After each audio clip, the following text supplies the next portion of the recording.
Ladies and gentlemen, I welcome you to this session where we're looking at the daily lesson plan and why do we need to draw a lesson plan every day.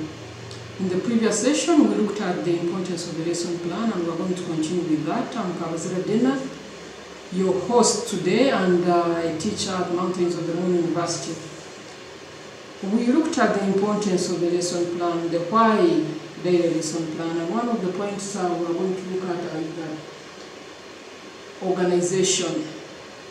A lesson plan helps a teacher to be organized, both in their mind, in what they are going to use. Those are the teaching aids and the learning materials, which activities they are going to carry out, which helps us to have a lesson that is well prepared, a lesson that will flow from one point to another without being diverted. So basically with the lesson plan, it helps us to be organized, know what we're going to teach, how we're going to teach, and with what.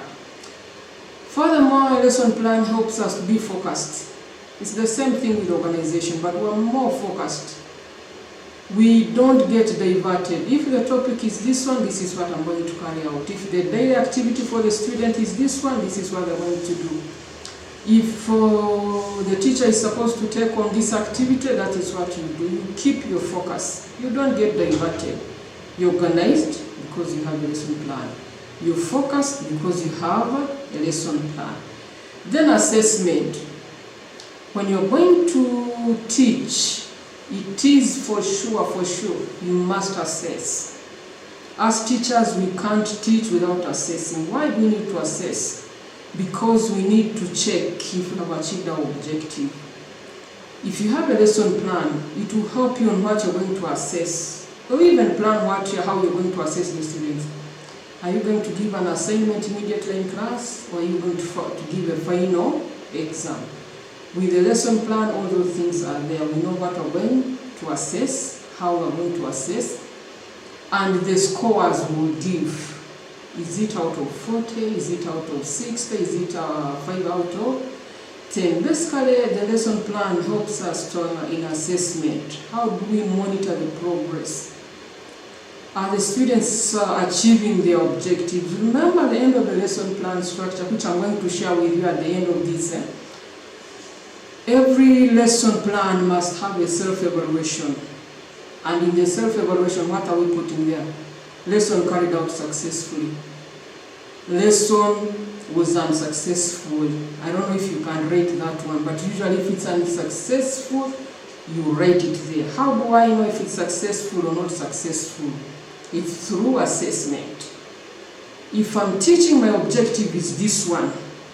By the end of this lesson, all students should be able to count, pupils should be able to count from 1 to 5. How do I know if they have mastered that skill, counting from 1 to 5? I give them an assessment, I give them an exercise. If the majority are able to count from 1 to 5, I can say the lesson was successful. If they are not able to count from 1 to 5, I will evaluate myself and evaluate the lesson and evaluate the learner that the lesson was not successful because students were not able count from 1 to 5 as the objective was stated. But if they are able to count from 1 to 5, you know the lesson was successful. We can only get to that with us having a lesson plan in place, with the activities aimed at achieving the objective. And if I'm to leave my class, which had an objective, without assessing myself if I have achieved the objective or not, then that wasn't teaching. Probably I can say it was teaching, but learning wasn't there. I can only know if learning has taken place after assessment. So with the lesson plan, we are able to incorporate in activities of assessment.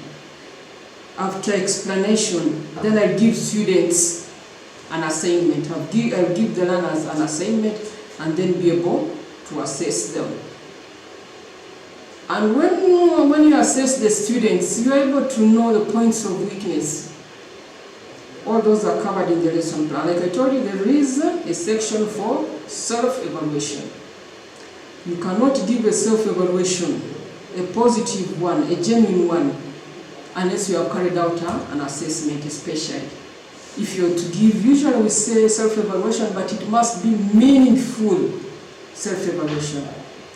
If you're teaching and then it rains, and then you talk only about rain, that wasn't our purpose. The lesson was unsuccessful because it rained. If it rained, what did it affect? It must have affected the learning. And if it has affected the learning, that means the objective was not achieved. That can only happen with assessment. We will continue with why do we need a lesson plan. And we're saying why daily lesson plan. Every day you have to have a lesson plan.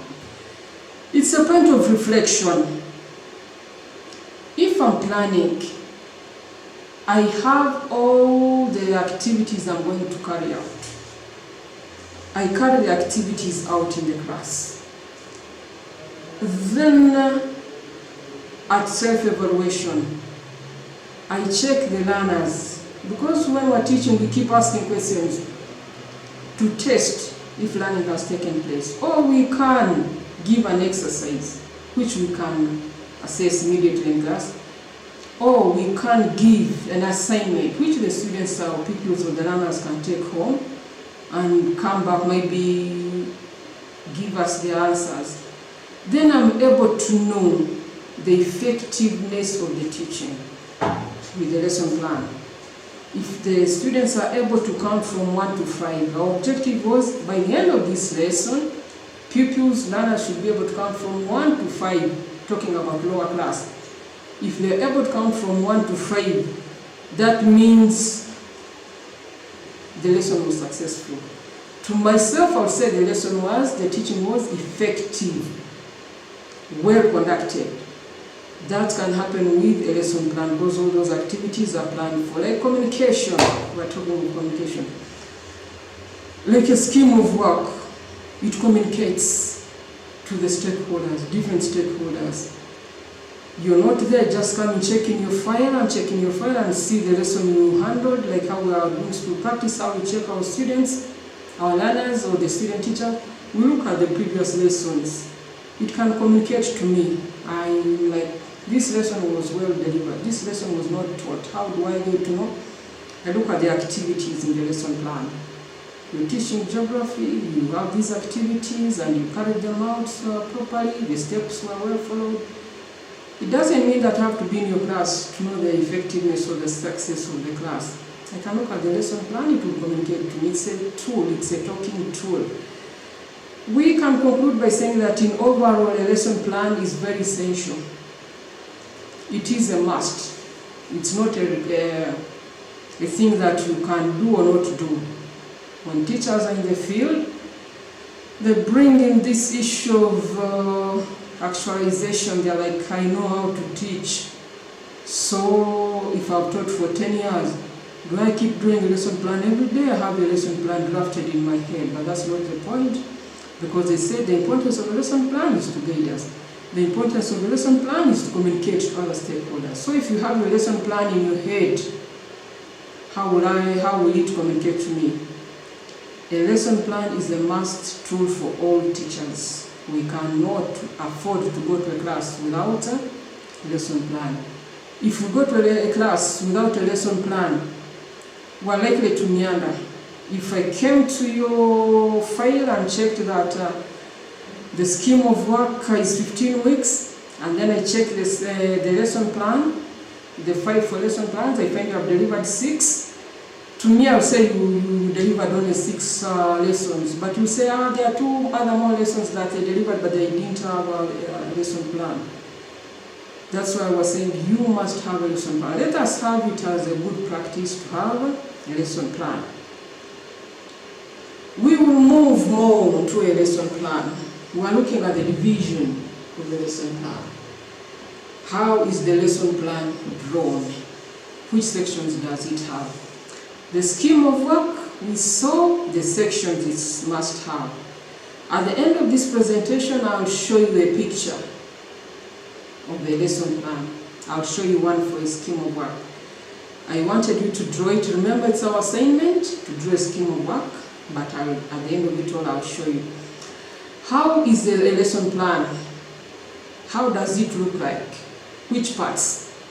Section number 1, you know, it's general information, class size, 40 students, the class, P3, the teacher's name, so and so, the number of students, 42, the average age, 10. So that is the first section that we have on the scheme, on the lesson plan. Another section that we can have is the introduction, then to the body of the lesson plan.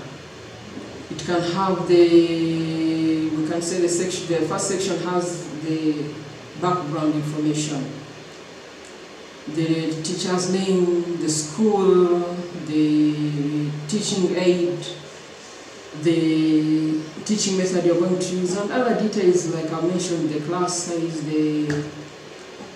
size, the number of boys and girls you're supposed to show it so that we're able to know, is it a female-dominated class or a male-dominated class. Then the next section we have the introduction. From the class, from the time you enter. The other ones are just general information from the class you enter, the moment you enter the class. Introduction. A good lesson plan should have a good introduction. How do you introduce a topic? Is it by reviewing the previous lesson, or is it by just jumping onto that one? So there is that beginning part of the lesson plan, the introduction. You introduce the lesson. You can be greeting the pupils. It could include checking the attendance. Then from there we look at the development. How will the lesson move from step 1 to step 2? Remember, let us say it is for 1 hour. 5 minutes, introducing yourself and introducing the lesson. We're taking roll call. 5 minutes, reviewing the previous lesson. 5 minutes, you're introducing this new topic. That is the body of the lesson plan. From the lesson plan, we move to, from the development, how will the lesson will move from one section to another. Then we go to evaluation. As you're there, you're teaching, you give assignments here and there. You must mention it in the lesson plan. How will it flow? It's usually the last stage, where you give an exercise, and that exercise is intended to find out if the students are being able to master the skill. Are the students getting what you're teaching?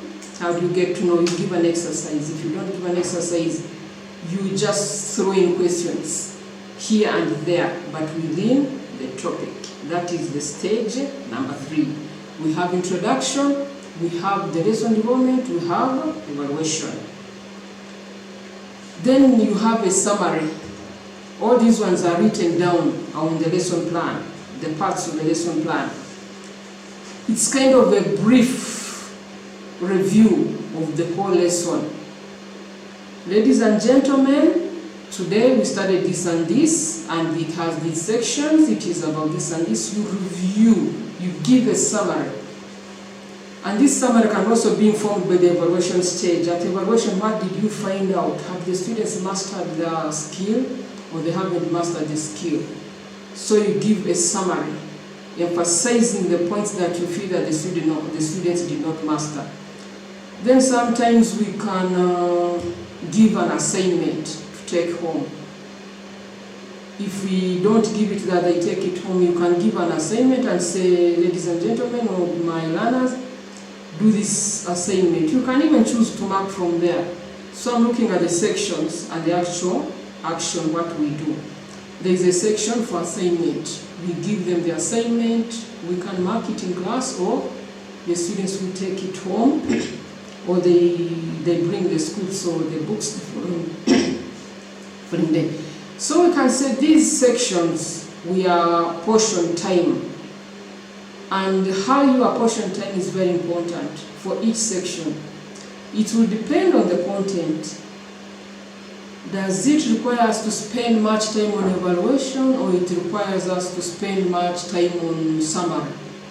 I don't want a situation whereby on the introduction, where we have greeting, review of the previous lesson, you spent there 30 minutes out of the 60. So also time budgeting here is very, very important. Your time must be budgeted very well. Officially or naturally, the body, the lesson development takes the bigger part. It takes the biggest amount of time. Summary takes a little bit of time because you're reviewing the whole thing. And then maybe the conclusion also can take a bit of time. But usually I expect not much time. If it's a class of 40 minutes, I would say that you have 5 minutes for introduction. You have 25 minutes for body development. Then you can have 5 minutes for the assignment or something. Then you have a 5 minutes for a wrap-up. That is how we draw our lesson plan, and these are the sections that are usually there. For that, I will end the lesson here for the lesson plan, and that will mark all the topics, the documents we have been reviewing about organizing for teaching, how we organize to teach. We have a curriculum, we have a syllabus, we have a scheme of work. For the scheme of work, we go for our lesson plan. Those are the main documents, and how we draw them. They have their importance. We meet again in another session where we will be looking at classroom management. Thank you very much.